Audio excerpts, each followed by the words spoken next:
Welcome to the YouTube channel PCMB Tutorials. I hope you all are fine. Today we are going to learn class 9th Mathematics chapter Coordinate Geometry, and this is part 2. We'll solve questions and try to understand this chapter more better. So,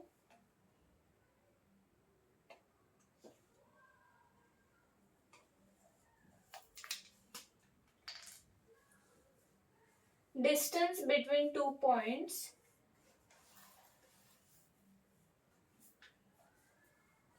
Now, if this y-axis and this is x-axis, over here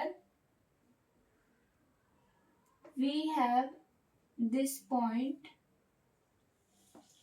and this is the origin.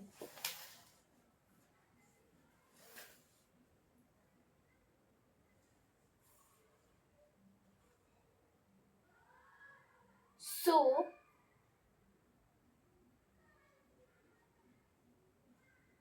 we have to find the point length. So let us join this. We have to find this length. So this is y-axis. Over here also parallel to y-axis we will make, and here again opposite parallel to y-axis. Now let us name the points. This is A and B, and let us make this triangle, so this will be C. तो हमने जब ऐसा mark किया, हमें इसकी length ढूंढनी है. Suppose हमने ये इधर से लेकर इधर तक लेंथ डिसाइड की, दैट इट इज, पहले हमने देखी कि इधर की लेंथ अगर सपोज x है और इधर की नहीं पता है, और ये पूरी x2 है, ये x1 हो गई और ये पूरी x2 हो, ये पूरी लेंथ x2 है और ये लेंथ x1 है, तो ये लेंथ x2 माइनस x1 हो जाएगी ऐसा. और हमने इधर से कोई पॉइंट तक की लेंथ अगर y1 मानी, क्योंकि ये y1 होता है और ये x होता है, तो इधर की y1 मानी, ये पूरी y2 हो जाएगी, और ये जो होता है वो y2 माइनस y1, ये लेंथ आ गई है. और पाइथागोरस थ्योरम से हम BC निकाल सकते हैं. तो ये जो पॉइंट हो गया B पॉइंट, उसके कोऑर्डिनेट्स हो जाएंगे x1 y1, और ये जो कोऑर्डिनेट हो गया A, उसके ये जो पॉइंट A है उसके कोऑर्डिनेट्स हो जाएंगे x2, y2, और यहाँ पे राइट एंगल बन जाएगा. Now AB square is equal to what. अब हम अप्लाई करते. AB whole square is equal to AC square plus BC square. Pythagoras theorem लगाया है.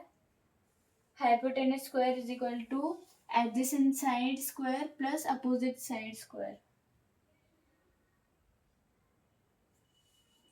ये AB स्क्वायर हो जाएगा x2 माइनस x1 का square plus y2 minus y1 का स्क्वायर.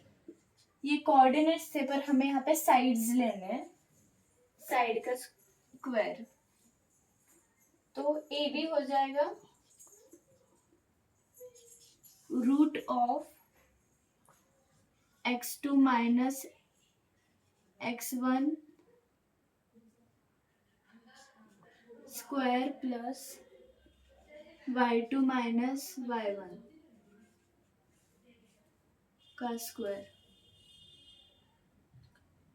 तो जैसे ये आइडेंटिटी होती है a माइनस बी का होल स्क्वायर, हम इसे इस तरह से भी अगर लिखे b माइनस ए का होल स्क्वायर तो वैल्यू तो एक ही होती है, B square minus 2ab plus A square. इधर भी A square minus 2ab plus B square, value change नहीं होती। तो वैसे अगर हम इसको इंटरचेंज लिख दे x1 माइनस x2 या फिर y1 माइनस y2 तो प्रॉब्लम नहीं होती है,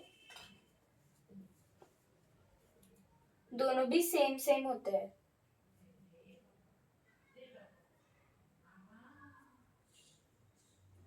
अगर हमने कोई एग्जाम्पल लिया, सपोज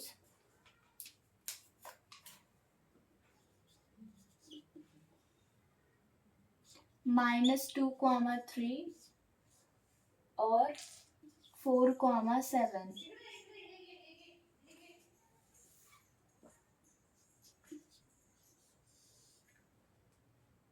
रूट ऑफ 4 माइनस 2 का होल स्क्वायर प्लस 7 माइनस 3 का होल स्क्वायर। ये फॉर्मूला बन गया। अब ये कोऑर्डिनेट ज्योमेट्री का फॉर्मूला है, ये हमें most of the question solve करने में बहुत हेल्प करेगा। तो ये अगर हम ग्राफ में बनाए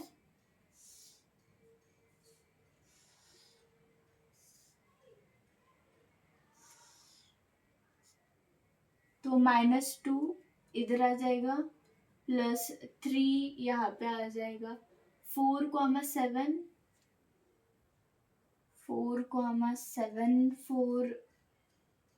सॉरी -2 यहाँ पे आ जाएगा, 3 यहाँ पे आएगा और 4 आएगा यहाँ पे और 7 आएगा यहाँ कहीं।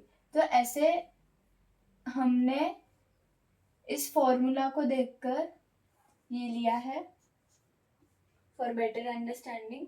तो root of 6 square plus 4 square हो जाएगा, ये इक्वल होता है 36 प्लस 16 का रूट। देयरफॉर इसका आंसर है root of 52।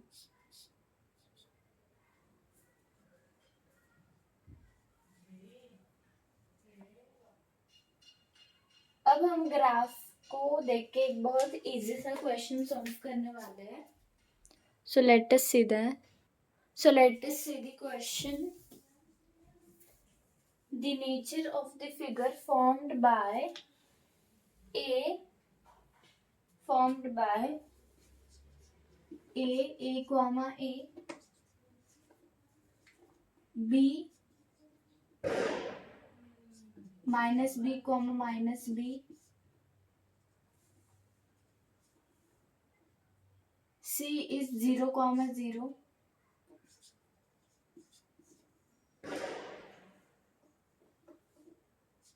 D is a cube, comma a cube.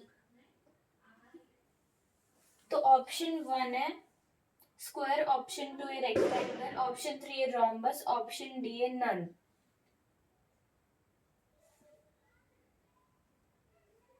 तो ये क्वेश्चन हम ऑब्जर्वेशन से करेंगे।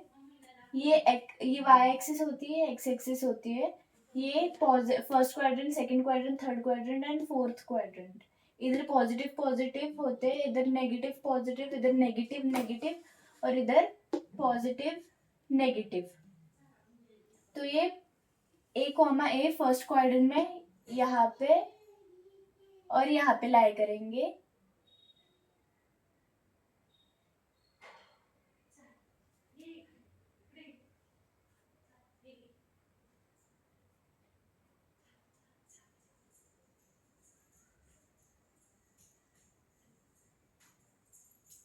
तो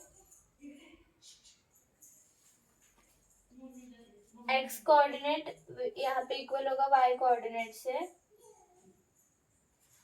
ये फिगर अगर हम देखेंगे तो कुछ इस तरह से बनेगी।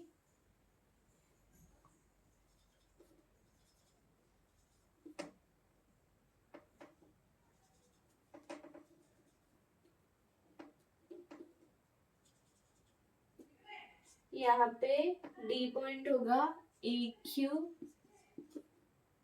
कॉमा a क्यूब, यहाँ पे a पॉइंट होगा a कॉमा a, यहाँ पे c पॉइंट होगा 0,0, ये ओरिजिन होगा फिर, और ये b पॉइंट होगा -b कॉमा -b।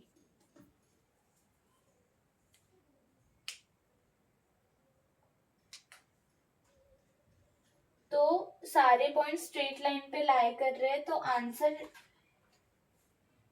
हमारा होगा नन। तो अब हम देखने वाले हैं एक इम्पॉर्टेंट टॉपिक जो है nature of the figure.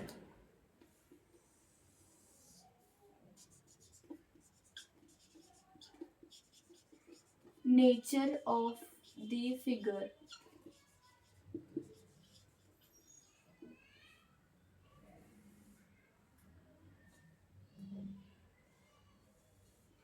Let us take this is the quadrilateral A B C D.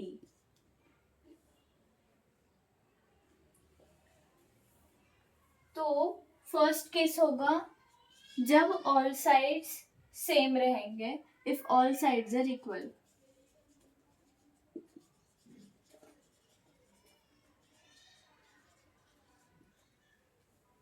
तो अगर क्वाड्रिलेटरल हो गया और उसके सारे साइड्स इक्वल है तो एक तो दो ही केसेस हो गए, वो एक तो स्क्वायर होगा या फिर रोम्बस होगा। रोम्बस और स्क्वायर।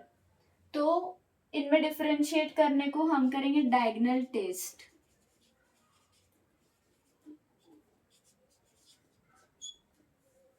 तो अगर ये स्क्वायर होगा तो उसमें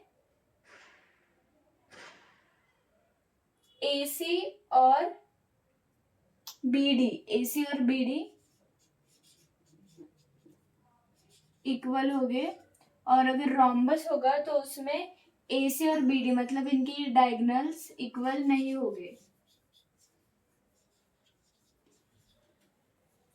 दूसरा है अगर if the pairs of opposite sides are equal.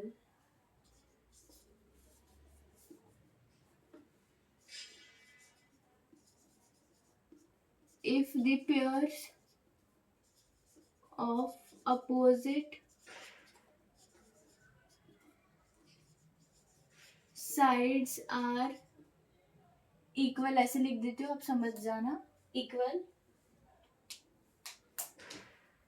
अगर अपोजिट साइड्स के पेयर इक्वल है तो दो ही केसेस हो गए, एक तो वो रेक्टेंगल होगा या फिर वो पैरेललोग्राम होगा।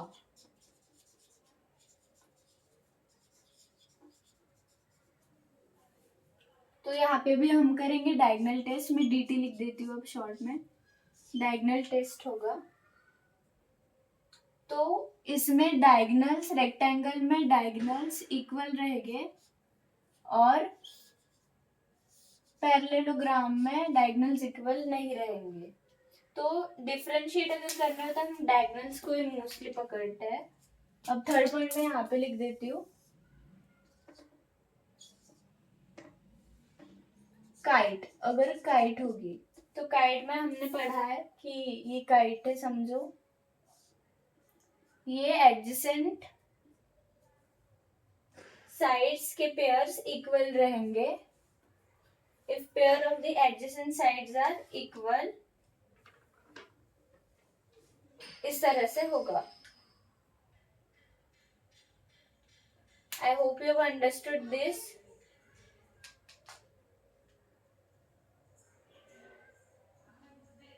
हम इस चैप्टर के बारे में पार्ट 3 में और डिटेल में क्वेश्चन सॉल्विंग से इसको समझेंगे. आई hope you have understood till this. For any queries and doubt, please join the Telegram link given in the description of this video. Thank you for watching. Let us meet in part 3. Thank you.